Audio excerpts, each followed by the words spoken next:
ঈদের ছুটির আমেজ কাটতে না কাটতেই আবারও প্রাণ ফিরে পাচ্ছে ঢাকা বিশ্ববিদ্যালয়ের চারুকলা অনুষদ।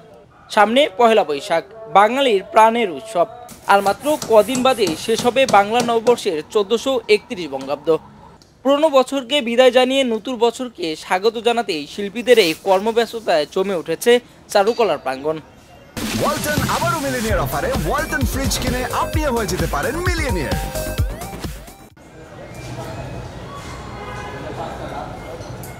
পয়লা বৈশাখের উৎসবের রূপ ফুটিয়ে তুলতেই মঙ্গল শোভাযাত্রার জন্য তৈরি হচ্ছে বর্ণিল মুখোশ, রঙিন মোটিভ আর বিশাল আকৃতির কাঠামো।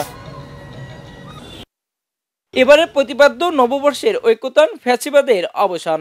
চারুকলা অনুষদ জানায় 2024 সালের প্রেক্ষাপট ও চেতনা ধারণ করেই এবারে আয়োজন সাজানো হয়েছে। সবকিছুরই পরিবর্তন এসেছে। এখন আমাদের কর্মপ্রক্রিয়ায় বা প্ল্যানিংয়েও কিছু পরিবর্তন এসেছে। ফ্যাসিস্টের প্রতিকৃতি যতটুকু জানি, এটা হচ্ছে হাসিনার একটা চেহারার আদলে করা, মানে দেখেই বোঝা যায়, আসলে লুকানোর চেষ্টা করে লাভ নাই। এবার মোটামুটি অন্য বছর তুলনায় মিস্ত্রিদের সহায়তা বেশি পাচ্ছে এবং একই সাথে প্রচুর বড় ভাইরা আছে যাদের কারণে রানিং স্বীকৃতিতে আসলে তেমন একটা চাপ হচ্ছে না। শিক্ষার্থীরাই মঙ্গল শোভাযাত্রার জন্য তৈরি করছে কাগজ, বাঁশ আর রং তুলির হাতে। কেউ বানাচ্ছে বাঘ, লক্ষ্মী পেঁচা, কেউ মাটির সরাই আঁকছেন বাংলার ঐতিহ্য।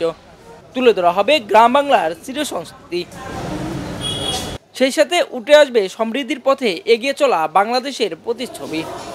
নববর্ষের ঐক্যতান ফ্যাসিবাদের অবসান, এই স্লোগানকে কেন্দ্র করে এবারের বৈশাখী র্যালিটা শুরু হতে যাচ্ছে।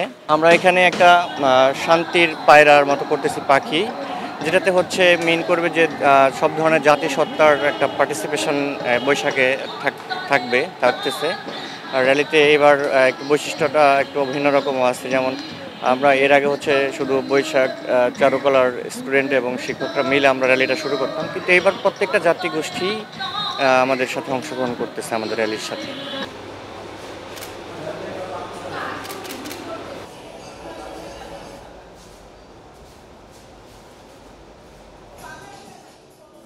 মুখোশ আর বিভিন্ন রকমের মাটির সরা বিক্রি করে আগামী বছরের জন্য মঙ্গল শোভাযাত্রায় ব্যবহার করা হবে বলে জানান শিক্ষার্থীরা।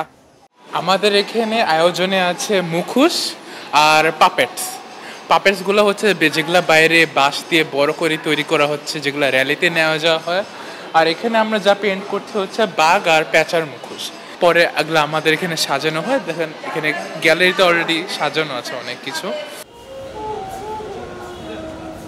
রাজনৈতিক পট পরিবর্তনের ফলে এবছরের মঙ্গল শোভাযাত্রায় পরিবর্তন হবে বলে জানান চারুকলা অনুষদ।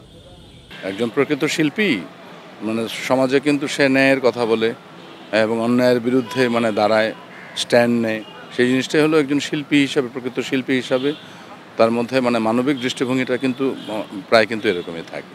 আর এটা একটা বৃহত্তর একটা উদ্যোগ। আমরা অনুষদের আজকে দীর্ঘদিন ধরে আসলে এটার প্র্যাকটিস চলে আসছে যে আমরা নববর্ষ উদযাপন করি, আমরা শোভাযাত্রা করি এবং সেই শোভাযাত্রায় যুক্ত হয় সব শ্রেণী পেশার মানুষজন। হ্যাঁ, একেবারে বাচ্চা থেকে একদম বয়স্ক লোকজন পর্যন্ত, ধর্ম বর্ণ সকল শ্রেণী পেশা নির্বিশেষে এখানে একটা আমরা একাত্ম হয়ে যাই প্রাণের টানে, আমরা মিলনে। হ্যাঁ, তাই না, মানে একেবারে নববর্ষের আয়োজনে চারুকলার রঙে আবারও রঙিন হতে যাচ্ছে ঐতিহাসিক এই আয়োজন। সমাজের ধর্ম, বর্ণ, জাতি নির্বিশেষে সব স্রোত এসে মিলবে মঙ্গল শোভাযাত্রায়। বাংলা নববর্ষ 1432কে স্বাগত জানাতে ঢাকা বিশ্ববিদ্যালয়ের চারুকলা অনুষদে চলছে মঙ্গল শোভাযাত্রার প্রস্তুতি। রংতুলিতে প্রাণ পাচ্ছে মুখোশ আর প্রতিচ্ছবিতে নতুন বছরের সকালে ঢাকাকে রাঙাতে ব্যস্ত চারুকলা অনুষদের আঙিনা। রাকিব আলী, খবরের কাগজ, ঢাকা। খবরের কাগজ, নিখাদ, নির্ভীক, নিরপেক্ষ।